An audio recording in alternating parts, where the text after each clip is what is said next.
Magandang araw ulit mga bayang classmates. Ellis Chase pong muli para magbigay ng aking karera tips. November 15, 2024, araw naman tayo ng Biyernes. 7 karera pa rin as usual at 5 PM ang ating start time. Game, umpisa agad tayo. Race number 1, pagsisimula ng winner take all. 3-year-old and above maiden race, nag-iisang 1400 meter race natin to. Mula race 2 hanggang race 7, 1-2 ang distansya. First race ko na rin yung numero 2 na si Star of the Show with RC Baldonado. Compare sa mga kalaban niya, siya lang ang nakakapagtala ng 129, no? Dahil itong mga kalaban niya rito, puro 130 mahigit na. Pero tingin kong pwedeng tumalo yung number 3. Nasisabi ko na with Lester De Jesus. Nagnobatoran to June 25 kung di ako nagkakamali sa date. 115.2 sa 1-2, no? Pero yung barrier niya nung nakaraan 117 lang. Pero malay natin, baka mainam pala yung kabayo. Kaya 2-3 ako rito.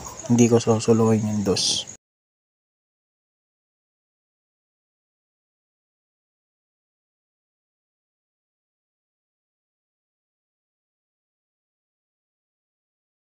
Second race tayo.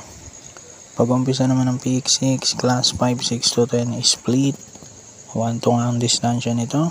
First race ko yung numero 2, Lucky Fortune with Tanya Navarroza.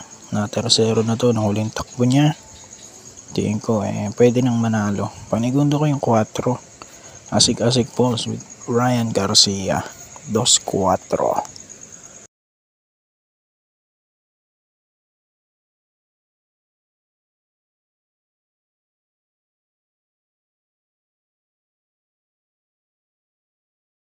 Race number 3, Peak 5 naman tayo. Class 5, 6 to 10 split ulit.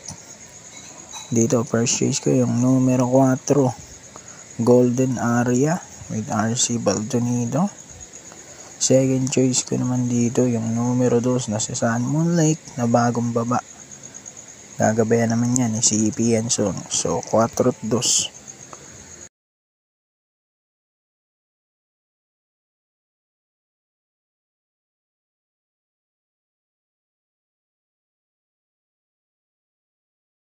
Race number 4, umpisa naman ng Peak 4, Class 4, 16 to 21 split.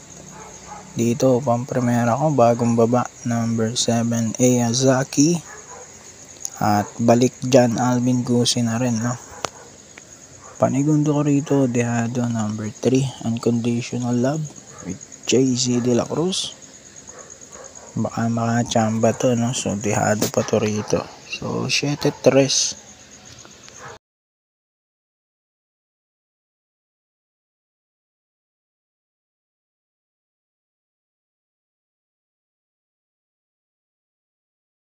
Race number 5 tayo, Ling DD1, Class 5 Placers. Dito naman, pampremera ko, numero 8, Mr. Aldrich with Albert Serios. Extra double to ni Golden Area, no? Same owner. Panigundo ko yung 4 Magnolia Ashley with CP Enson. Pareho silang bagong baba dito. So, 8-4.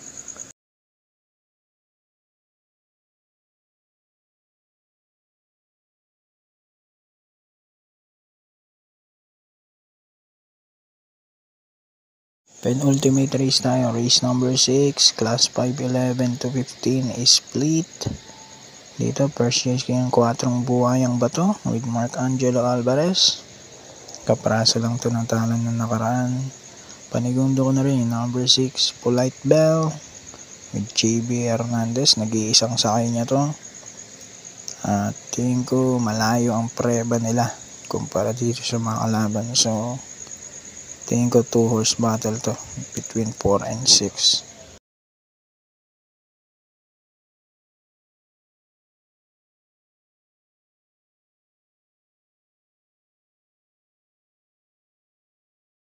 Race 7 na tayo, paratingan na.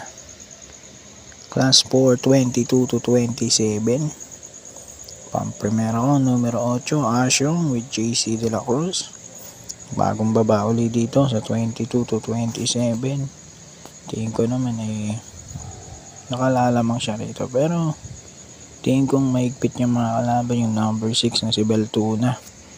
Jomer Istorque na maganda ang kinikilos lately, no? Same connection pa to, ni Buwayang pa to. Baka kunin nila yung last double. So 8-6 para sa race number 7. Good luck po for racing. God bless.